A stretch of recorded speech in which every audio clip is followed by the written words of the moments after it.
हरियाणा की एक पहचान जो है भारतीय राजनीति में एक मुहावरे के तौर पर भी रही लंबे समय तक।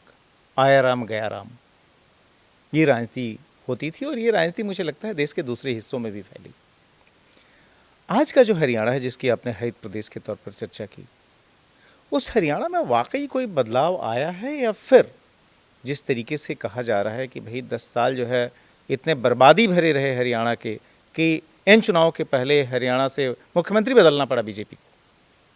मैं हरियाणा का ही उल्लेख कर रहा था कि हरियाणा अपनी पहचान रखता है, अपनी किसानों, खिलाड़ियों, हरित प्रदेश के रूप में वो बाहर अपनी पहचान रखता था। उस गौरव को बढ़ाने का काम प्रधानमंत्री के नेतृत्व में पूरे देश में हो रहा और हरियाणा में भी हुआ।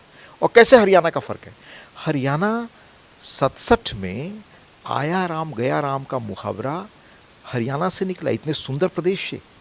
उस गरिमा को कैसे लौटाया है इस सरकार ने, ये मैं आपको उल्लेख करना चाहूँगा। आया राम गया राम के बाद किसने इस उपाधि दी? आप उसमें क्या जनरल नॉलेज की किताबें देखेंगे तो उसमें नाम आता है कि ये उपाधि हमारे देश के बड़े नेताओं में हुए, सम्मानित नेताओं में। यशवंतराव चौहान जी ने कहा कि हरियाणा की ये स्थिति है। हरियाणा के एक राज्यपाल थे, उनका कोट है कि भाई यहाँ तो दिन में 4 बार विधायक इधर उधर आते जाते हैं। और खुद आया राम गया राम जी का जो प्रकरण है वो 67 के बाद एक दिन में वो 3-4 पार्टी बदल चुके थे। उसके बाद हरियाणा में किस तरह की राजनीतिक संस्कृति रही, आपको मैं बताऊं। हरियाणा अपने भ्रष्टाचार के कारण भी जाना जाने लगा देश में। और कैसे ताकतवर लोग जो थे दिल्ली में सत्ता में, वो लोग हरियाणा में कितनी महत्वपूर्ण भूखंड और क्या जमीन पाने लगे, ये तो आपको जानकारी में होगा, तो सरकारी रिपोर्ट्स में है। पर उसके पहले चुनिंदा परिवारों का राज था हरियाणा की राजनीति पर। वो ताकतवर परिवार 3 लाल। और दूसरी चीज कहिए, ये लोग कहते हैं आया राम गया राम। हरियाणा की एक और खासियत रही, 1980 में शायद जनवरी के महीने में वहाँ पर जनता पार्टी की सरकार थी और इन्हीं लालों में से एक लाल वह देश के उस राज्य के मुख्यमंत्री होते थे। वो दिल्ली आते हैं, तत्कालीन प्रधानमंत्री से मिलते हैं, फिर हरियाणा जाते हैं, फिर आते हैं, बड़ी देर तक मुलाकात बातचीत होती है। सब रिकॉर्डेड चीज़ें जो पढ़ी है मैं आपको बता रहा हूँ। और तीसरी बार आते हैं तो पूरी सरकार, कैबिनेट और विधायक सब जनता पार्टी की नहीं कांग्रेस की हो जाती। वही नहीं, 82 का मैं आपको बताऊं, 82 में चुनाव हुआ हरियाणा विधानसभा में। कांग्रेस को 37 सीटें मिली, लोकदल को 33, भारतीय जनता पार्टी को 6, जगजीवन बाबू की पार्टी को 2, शायद CFD था, निर्दलीय 11, किसी को बहुमत नहीं था।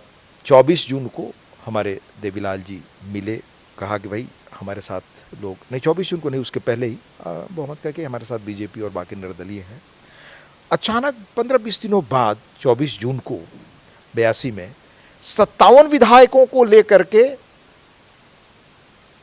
कांग्रेस के एक सज्जन मिले। उन्होंने कहा कि हम सरकार बनाएंगे। उन्होंने सरकार बना ली और उन्हीं मुख्यमंत्री ने वहाँ के, उन्होंने उन पर एक बड़ी अच्छी किताब लिखी वहाँ के एक IAS ऑफिसर ने, कि उन्होंने क्या कहा उस मुख्यमंत्री ने। वो किताब, उसका नाम मैं आपको बताऊं, हरियाणा काडर के थे मिस्टर के दास वर्मा शायद, या के रास वर्मा, 3 लाल्स ऑफ हरियाणा। उसमें उल्लेख है कि एक लाल मुख्यमंत्री कहते हैं कि हमें नहीं पता था कि ये खास जगह क्या सूटकेस पहुंचाना पड़ेगा, उसमें सब नाम भी है, कहाँ पहुंचाना पड़ेगा क्या, तो मैं बहुत पहले मुख्यमंत्री बन जाता। ये उसमें दर्ज है, डॉक्यूमेंटेड। मैं आपको कह रहा हूँ, ये मैं खबर पढ़ करके सुना सकता हूँ। तो ये जो राजनीतिक संस्कृति थी इन 10 वर्षों में आपको ये नहीं मिली होगी। जो भी मुख्यमंत्री बना वहां पे वो एक साधारण आदमी, आप सहमत असहमत उनकी नीतियों से हो सकते हैं, पर जो 2 मुख्यमंत्री आए, कम से कम उन पर क्या क्या चीजें चलती थी हरियाणा की राजनीति में, उस संस्कृति को आगे बढ़ाने का। पर्ची और खर्ची बड़ा जो है, मैं विस्तार में नहीं जाना चाहता। वही नहीं था, एक सज्जन थे जो कनस्तर में, या क्या कहा जाता था, पीपे में घी भेजते थे सारे देश के लोगों को। बड़े इंपॉर्टेंट आदमी जो उस राज्य कर्णधार रहे। तो मैं बहुत विस्तार में जाऊं तो वहाँ के बारे में, तो उस राजनीतिक संस्कृति को कम से कम आप 10 वर्षों में नहीं देखेंगे। नंबर 2, किसानों के भलाई का जो काम मैं आपको उल्लेख किया, कभी आत्म विश्लेषण होना चाहिए। जिन लोगों को सत्ता में हिस्सेदारी का मौका नहीं मिलता था वो सत्ता में हिस्सेदारी में रहे, और जो समझते थे कुछ परिवार की हमारे ही हाथ में सत्ता की जागीर है वो टूट गया। ये सब कल्चर, ये बदलाव, मुझे लगता है ब्रजेश जी हमें एक राजनीतिक तटस्थ पर्यवेक्षक के रूप में गौर करना चाहिए, कितना बड़ा ये शिफ्ट है कल्चर में, पॉलिटिकल कल्चर में। और विकास पहले, यही मुद्दा कि किसी भी हालत में विकास, जैसा मैंने बताया कि ये पूरे देश के संदर्भ में एक विजन है, एक व्यक्ति का डिटर्मिनेशन है कि हम देश को इस तरफ ले जाएं।